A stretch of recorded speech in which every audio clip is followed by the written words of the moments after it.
Rain lashed against the windows, each drop a relentless reminder of nature's fury. The sound was deafening, a constant drumbeat that echoed through the empty halls of Blackwood Manor. Wind howled like a banshee, shaking the old house to its very foundations. The ancient timbers groaned under the strain, as if the manor itself was protesting against the storm's onslaught. Lightning flashed, momentarily illuminating a desolate moor. The stark, barren landscape seemed even more foreboding under the brief, harsh light, casting long, eerie shadows that danced and flickered.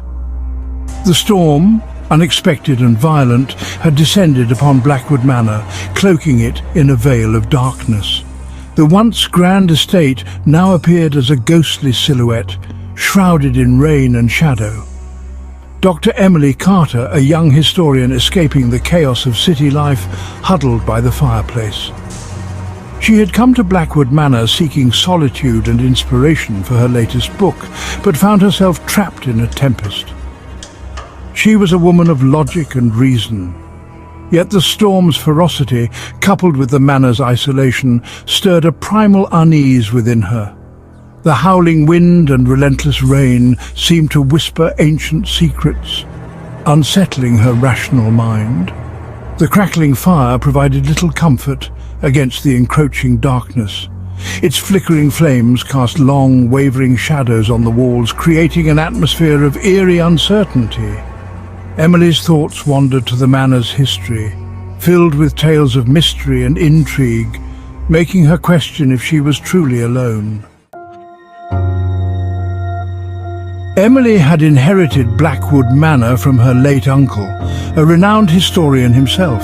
The news came as a bittersweet surprise, stirring a mix of sorrow and nostalgia within her heart. She remembered the grandeur of the manor, a place that had always felt like a second home. She had fond memories of visiting him as a child, listening to his enthralling tales of the past within these very walls. Each story was a window into a different era, a different world, and she had been captivated by every word. Now she sought solace in the familiar embrace of the manor, hoping to finish her latest historical research in peace. The manor's vast library, filled with ancient tomes and manuscripts, was the perfect sanctuary for her scholarly pursuits. The manor, though grand, bore the weight of its age. Its once majestic walls were now adorned with peeling wallpaper, and the antique furniture, though still elegant, showed signs of wear and tear. Floorboards creaked beneath her feet, and draughts whispered through the halls. The manor seemed to breathe with a life of its own, each sound a reminder of its storied past. But these were sounds Emily had grown accustomed to during her childhood visits. They were the comforting whispers of a home that had always welcomed her with open arms. They were echoes of the past, not cause for alarm. As she walked through the halls, she felt a deep connection to her uncle and the generations that had come before. The manor was more than just a building, it was a repository of memories, a testament to her family's enduring legacy. As the night deepened, Emily thought she heard whispers, faint murmurs barely audible over the storm's roar. She dismissed them as tricks of the wind, her mind playing with the shadows cast by the flickering firelight. Yet as the hours crawled by, the whispers grew more distinct. They seemed to emanate from the walls themselves, a chorus of hushed voices weaving tales of sorrow and despair. Emily tried to ignore them, to focus on her work, but the unsettling sounds chipped away at her composure. Later that night, while making her way to the kitchen for a cup of tea, Emily noticed something unsettling, a flicker of movement at the edge of her vision. She turned quickly, but the hallway was empty. Had she imagined it? The manor played tricks on the mind, especially at night. Despite her logical reasoning, a shiver ran down her spine. She quickened her pace, a sense of dread settling in her stomach. Section 5. A glimpse of terror. The whispers intensified in the following days. They seemed to follow Emily, taunting her, toying with her sanity. And then she saw it. A figure, tall and gaunt, shrouded in shadow, standing at the end of the hallway. It vanished as quickly as it appeared, leaving Emily breathless and terrified. Her rational mind struggled to explain what she had seen. Was it a hallucination, brought on by stress and isolation? Or was there something truly sinister lurking within the manor's walls? One night, as Emily sat in her uncle's study, poring over his old journals, the room turned ice cold. The hair on the back of her neck stood on end. Slowly, she turned from her work. There, standing just behind her, was the figure. No longer a fleeting glimpse, it stood before her in all its terrifying glory. Its eyes, burning like hot coals, seemed to pierce her very soul. Terror threatened to consume Emily, but she found her voice. "Who are you?" she stammered, her voice trembling. The figure remained silent, its gaze unwavering.